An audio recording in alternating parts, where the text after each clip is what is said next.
자, 여러분 안녕하십니까? 이번 시간에는 24차시 등비수열 두 번째 시간을 같이 가져보도록 하겠습니다. 자, 여러분들 이제 등비수열의 일반항을 지난 시간까지 공부했을 텐데요. 일반항 공식을 다시 한번 읊어봅시다. 자, 여러분들 일반항 어떻게 됩니까? 등비수열의 일반항 A에는 자, 초항 A1에다가 우리가 뭐 공비들을 곱해가는 거예요. 몇 개? n번째 항과 첫 번째 항 사이에 몇 개 있어요? n-1개. 자, 이렇게 해서 이런 등비수열의 일반항 공식을 갖는 것을 여러분이 알고 있다면 그것에 대한 응용 문제들을 이번에는 풀어보는 시간입니다.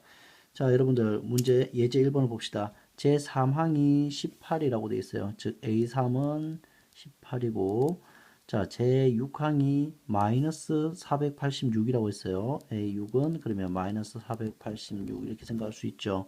자, 그럼 이걸 다시 한번 써볼게요. A3이라는 것은 우리가 여기서 문제에서 보면 첫 번째 항과 공비를 구하라고 하고 그걸 바탕으로 해서 일반항을 구하라고 했으니까 초항과 공비를 먼저 구해봐야 되겠죠.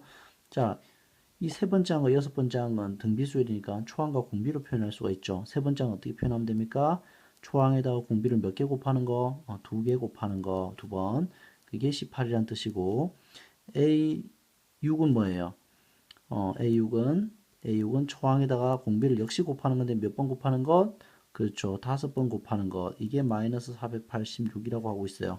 자, 그러면 여기 보면 얘가 A3이라는 거죠. 그러면 여기서 보면 이 항과 이 항을 가지고 보면 우리가 이식과 이식을 어떻게 하면 A1, R 중에서 하나를 제거할 수 있을까요? 그렇죠. 이 뒤의 식을 앞의 식으로 나눈다. 즉 앞의 식 분의 뒤의 식으로 표현을 해볼게요. 자, 그럼 이렇게 표현할 수가 있겠죠. 자, 이걸 가지고 선생님 다시 쓰면은 자, 분수로 표현을 할 거예요. 자, 이렇게. 자, 앞의 식을 먼저 분모에다가 써볼게요. 왼쪽에 A1 곱하기 R의 제곱은 하고 이 오른쪽 식을 분자에 써볼게요. A1 곱하기 R의 5제곱. 자, 그럼 오른쪽에도 A1R의 제곱은 바로 18을 의미하는 거니까 18이라고 쓰고 자, 오른쪽에서 오른쪽 식은 마이너스 486 이렇게 해서 등식 하나를 만들어낼 수가 있죠. 그죠? 그럼 어떻게 됩니까? 보니까 초항은 초항끼리 약분이 되네요. R을 두 번 곱하고 R 다섯 번 곱한 것.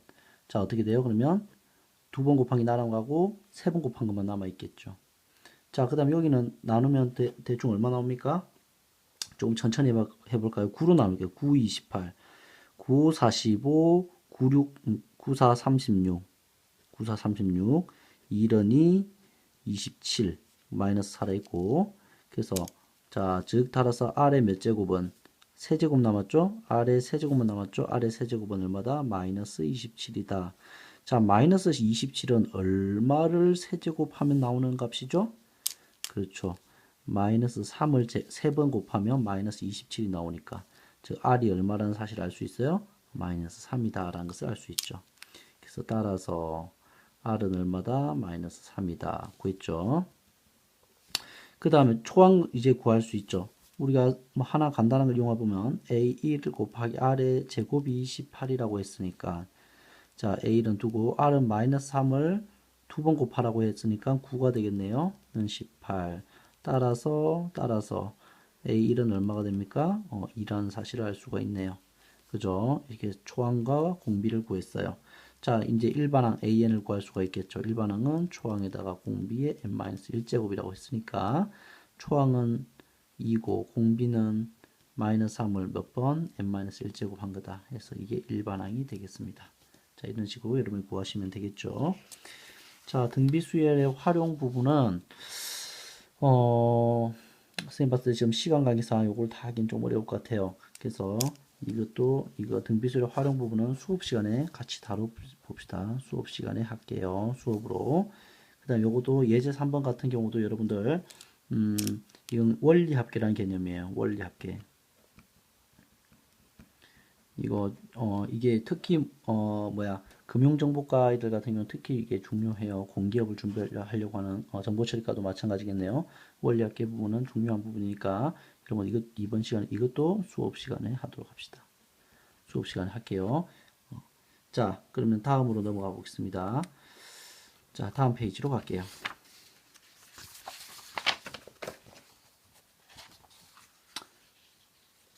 자, 여러분, 이번에는 뭘 공부할 거냐면요.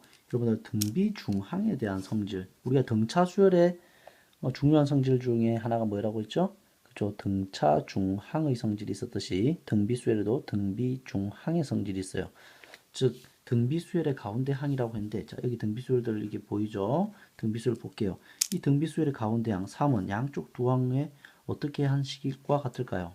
즉, 가운데 항과 양쪽 두 항을 하나의 식으로 표현할 수 있습니까? 여기서도 마찬가지고, 여기서도 마찬가지고. 생각을 해보세요. 어떤 관계식이 보입니까? 보니까 이런 게 있었죠. 등차수는 어땠어요? 양쪽 두 항을 더해서 2로 나누면, 아니, 혹은 더해서 양쪽 두 항을 더한 것은 가운데 항을 2배 한 것과 같다가 등차 중항의 성질이었고, 등비수열은 어때요? 그런 거죠. 양쪽 두 항을 뭐한 것은, 곱한 것은 뭐하고 같아 보입니까? 가운데 항을 뭐한 것과 같아 보여요? 제곱한 것과 같아 보이지 않습니까? 3을 제곱하면 9잖아요.